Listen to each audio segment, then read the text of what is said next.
പ്രവാചകൻ പറഞ്ഞു, ലാ തൻതിഫു ശൈബ്, നിങ്ങൾ നരച്ച മുടി പറിച്ചു കളയരുത്. ഫഇന്നഹു നൂറുൻ യൗമൽ ഖിയാമ, അത് ഖിയാമത്ത് നാളിൽ പ്രകാശമാണ്.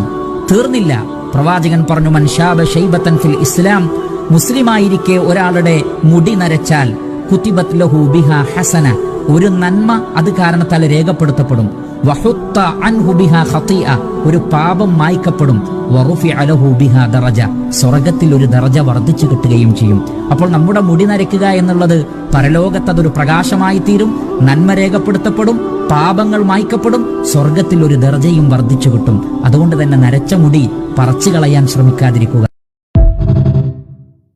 പ്രവാചകൻ പറഞ്ഞു, ലാ തൻതിഫു ശൈബ്, നിങ്ങൾ നരച്ച മുടി പറിച്ചു കളയരുത്. ഫഇന്നഹു നൂറുൻ യൗമൽ ഖിയാമ, അത് ഖിയാമത്ത് നാളിൽ പ്രകാശമാണ്. തീർന്നില്ല. പ്രവാചകൻ പറഞ്ഞു, മൻ ശാബ ശൈബതൻ ഫിൽ ഇസ്ലാം, മുസ്ലിമായിരിക്കെ ഒരാളുടെ മുടി നരച്ചാൽ കുതിബത് ലഹു ബിഹാ